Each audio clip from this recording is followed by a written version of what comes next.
Hey gang, Dr. Steve here, your Patriot Professor. Today I'm not in the studio. Sometimes it's travel, sometimes it's family, sometimes I need a day to step back, pray, and be human for a minute. But I never want a day to go by where you feel alone in this fight. So my team and I have built a special library of unique episodes, quieter, more reflective conversations. No breaking news, no pressure. Just you and me walking through what it actually means to rebuild faith and restore family and reclaim freedom. You're about to see one of them. Treat it like a real walk. Pause it, sometimes hits you if it hits you in a certain place. Think it through, pray over it, and then come into the comments and share what stood out most. Your voice and your story is what makes this more than a video. Thank you, guys. Love you. God bless. Franz, Dr. Steve, do you think it's possible that the ballot personnel in LA were trained how to count votes at the Laring Center in Minneapolis? Do they have their own Laring Center in LA? I think so. Yeah. I mean, I think it's just so obvious. Everyone's seeing what happened in LA and they're really flipping out at it, going, whoa, that was brazen. And again, this is the second time that's happened before. If I remember, it was Karen Bass was the beneficiary of that. The Republican, I forgot his name, but very ultra wealthy. I thought he was a billionaire, self-financed his campaign. He came out ahead on election night, and then 10 days later, after all the counting, Karen Bass came out 10 points ahead. So the winner on the election night is not the winner a week later, and now we're seeing the same thing again. It's just insane. What was it? CNN tried to spin it by saying that Republicans come out ahead culturally, but then structurally the Democrats come out ahead. It was just so. I mean, this is the absurd. Again, it's like what we're seeing in the UK. This is the absurdity that the woke establishment has to descend into in order to defend the indefensible. Brolem, go MAGA. Will Trump take action against Cuba? Yeah, that's I love your thumbnail there. Yeah, I think that's it's going to be a lot easier because it's in our backyard. We actually have a military there and already. So yeah, I mean, just based on what I saw, the Cuban assembly pass unanimously, as they always do, one of the most powerful free market reforms ever. Again, this is the way Trump does it. He doesn't care how you get it done. This is what it drives me crazy with the neocon criticism, where they say, yes, but you said you would do this and you're not doing it. Trump is thinking big picture. I want Cuba free. I want Cuba a pro-American, pro-capitalist island where the people can finally be free. And and it's because this is all part of the shield of the Americas. It's all part of the Monroe Doctrine turning into the Donroe Doctrine of a American civilizationalist hemisphere, Western Hemisphere, and the days of having a Venezuela in here or Cuba. Those are all. Well, Venezuela is directly a Cold War relic, but or Cuba's directly a Cold War relic, whereas Venezuela is sort of an afterthought. But nevertheless, I think that's definitely what we're seeing here. We're seeing Trump doing what he does. It's the magic of being able to transform countries by not necessarily bringing. Again, it's just the threat, or it's just they just saw what happened to Iran, and they don't want that to happen to Cuba, and it would be a lot easier in Cuba. Let's just be honest. So. Anyway, so yeah, I do think, I don't know what action he's taking, but whatever he's doing, it's working. Let's put it that way. Miami cuz, not the Iran war is over. Is Rich Barris cut back around? It looks like it. It looks like it. We'll see. Yeah, I mean, certainly with the way, even Jack was a bit on the fence, it seemed, as well as was Bannon. Now, it's over. We got what we wanted. It was a geopolitical masterstroke. It was 3D chess at its best. Abraham Accords secured. China boxed out permanently, and the United States at the center of the global oil market from this point forward. I mean, it was just brilliant. And we're all beneficiaries of it. Again, we can all see it at the pump. It's not this, again, like Bush tried to sell on us. It's not like, we need to bring democracy to Iraq so that we never have another 9/11. It was just so abstract and nobody bought it. This is tangible. And the more tangible it appears at the pumps and in our standards of living and cost of living, the more I think Rich is going to be very, very happy and is going to be right back on this. And frankly, the way Rich does not. I mean, he hates neocons, to his credit.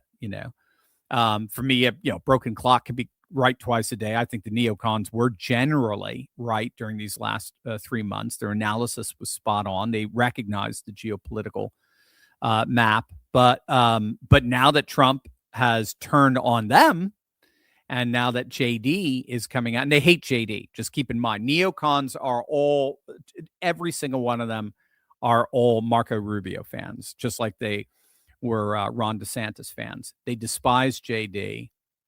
And so, again, they're going to be very loud and obnoxious, like they were with Trump back in 2022, 2023, when he's announcing he was coming back. They're like, no. We need Ron DeSantis. We need MAGA, but without all the baggage, without J6, all this nonsense. It would have been a disaster, as we saw. Ron DeSantis wasn't even going to win Florida, but in the primaries. It's the same thing here. All the right people are mad again. And so I think that's bringing the band back together. While Trump unleashes a political reckoning, there is another crisis poisoning every American in some way, shape, or form, even in the comfort of our own homes. I'm talking about the microplastic epidemic. Now, you may have heard about this, but this is pretty shocking stuff. Check this out. White ones, we've got clear ones. Tons of microplastics wash ashore all over the world every day. And now for the first time, scientists in the Netherlands have detected microplastic pollution in human blood. All the microplastics and nanoplastics we are exposed to, we inhale and we ingest, that actually, there's so much plastic that it can even enter our bloodstream. The Dutch study on blood samples from healthy adults detected tiny plastic particles in 80% of people. That's right. There's a microplastic crisis poisoning every American in some way, shape, or form. They're in our food, our water, our meats, our proteins. In fact, according to a recent study, we now ingest 6 times more microplastics than in 1990. It's wreaking havoc on our health and on our organ functions. And unfortunately, no one is immune from this. But there is an amazing solution. There's a unique bacterial strain found only in kimchi that's been found to effectively degrade microplastics. In fact, traditional kimchi is one of the world's most powerful superfoods. But let's be honest, it's messy, it's strong smelling, and not exactly easy to eat every single day. So that's why our good friends over at Brightcore created Kimchi One. Now you can get all the benefits of premium fermented kimchi in convenient capsule form. No mess, no taste, no hassle.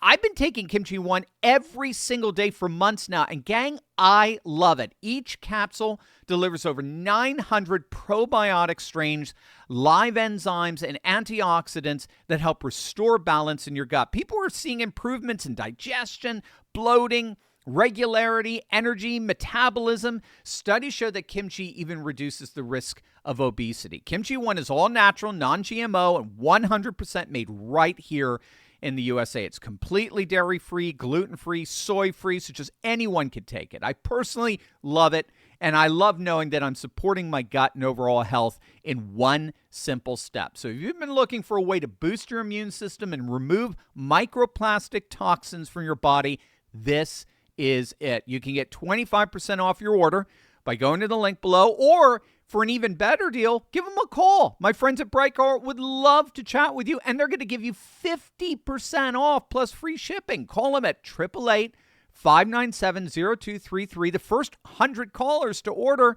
are going to get a free bottle of vitamin D3. Again, you only get that 50% off and free shipping when you give them a call. So once again, that number is 888-597-0233. Kevin, can we force Senator Leader John Thune to pass the Save America Act or resign by boycotting his big donors? Money talks, politicians walk. Yeah, I like the way you think, Kevin. You're very strategic. I've noticed that in your posts, and very practical, action oriented. Yeah, I have mixed. So it's, you're very clear, and I'm going to get kind of kerfuggled here. Perfect word for kerfuggled, garbled. I don't know who to blame. Ultimately, do we blame the 4 senators who are disgruntled, narcissistic assholes who hate you and me and the whole MAGA base? They hate us. They would vote for Gavin Newsom before they vote for JD. And I've seen it. I've seen these neocon-like figures actually openly say that. I'm sorry, with 2020, if it's JD, the neocons always try to hold their vote, hold you hostage to how they're going to vote. It's never worked, or it used to work maybe, but it doesn't work anymore. While they're telling us that we have to hold our nose and vote for whoever their candidate is. I don't know if I need to blame them, because they're the ones that are holding it up.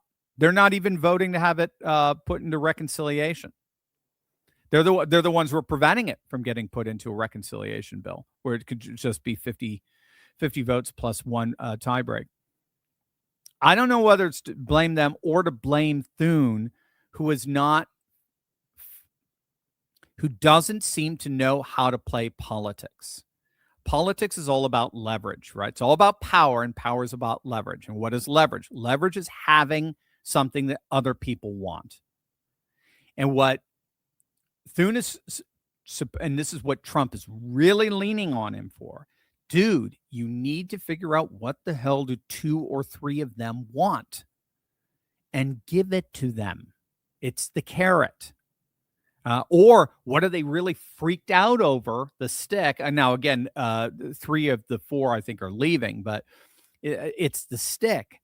You've got to put either the fear of God in them, or you've got to fulfill the lusts of their flesh, whatever it is. There's a leverage to get. It's politics. There's a leverage to get them to do what they need done. And Thune hasn't figured it out. So I guess I just thank you, Kevin, for me working. Yeah. So in the end, it is Thune. It's Thune's job. He's Senate leader. It is his job to get these people on board, and he hasn't. So do we go after his donors? Yeah. So you're going the stick route, putting the fear of God in him. That would be a good idea. Absolutely. Again, if we're going to go before the American people in August with a really awesome, first time ever midterms convention, we've got to show a winning strategy here, and Thune is holding that back, and so whatever we can do to pressure Thune, I think we need to do. But I'm beginning to wonder he's just not a lot of people say, oh, he's just a neocon, he's trying to thwart Trump. I'm beginning to wonder, no, I don't see that, because he's seeing his own rhinos go down, right? Tillis is gone, and what's his name? Cassidy, Bill Cassidy in Louisiana is gone, and John Cornyn is gone. And so he's seen plenty of his rhinos getting crushed. So I just, in the end, it'd be interesting to see what Lindsey Graham would say on this, because Lindsey is basically, for right or for wrong, again, I'm not saying it's a good thing, right? I'm being descriptive, not prescriptive, but Lindsey tends to be the soul of the Senate, Republican Senate, and he can figure out pretty much how to get everybody to get a Murkowski to vote a certain way, or even a Mitch McConnell or something. But what Mitch McConnell is doing right now is just so incredibly petty. Same with Tom Tillis. It's just so incredibly petty It's really a big FU to the MAGA movement. And it's very sad. But anyway, yeah, in the end, I think anything we can do to pressure Thune to try to rise to the occasion would be awesome.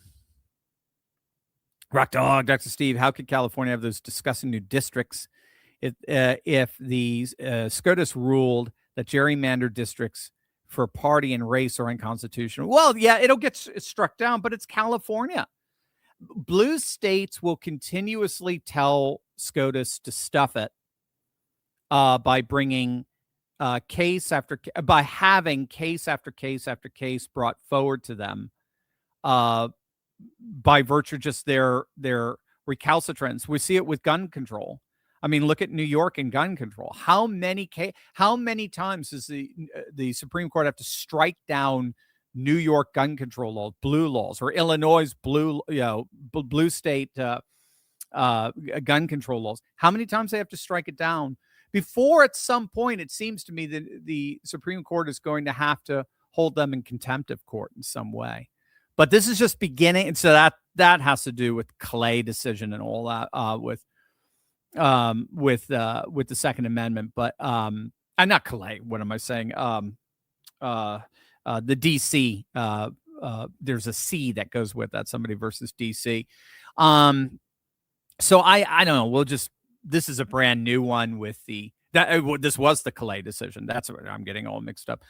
The Clay decision with the redistricting and racial standards. That's gonna have to play itself out. I mean, but yeah, they're certainly recalcitrant. That's for sure. Richard, I saw a vid of European leaders, quote unquote, socializing before the G7 meeting. Sounded like high school kids. Your thought? Yeah, they are clowns. They are clowns. I mean, again, Europe is they're in a tough spot, man. You got to be a little bit. I don't know. You have to be a little empathetic. Maybe not.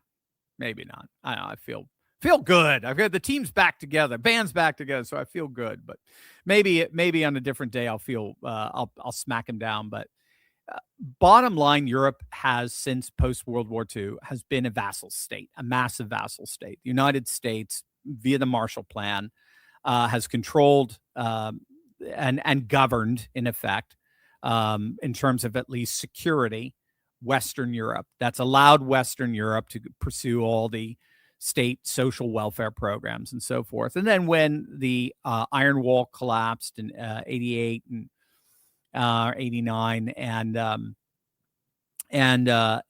then Eastern Central Europe came in, we basically expanded that vassal structure to the whole of the continent. So they really don't know what to do. When Trump walked in there and said, "I'm the boss," he ain't kidding. Because the other, if I recall, the only other non-European nation there was Japan. And Japan has been a vassal state, at least when it comes to security as well. It's changing. It's changing slowly as the world becomes more multipolar. But in the end, European leaders are kind of jokes in that sense. Even how do I say this rightly? Even to a certain extent, to a little bit of an extent, even kind of their populist leaders, because their populist leaders are vassals. Their hands are tied by the EU. So it's a multi-layered vassal system, and they just can't really do that much. So they end up being a bit clownish, for lack of a better way of framing it. You've got enough on your plate. You shouldn't have to babysit the news cycle too. Let me carry that noise for you.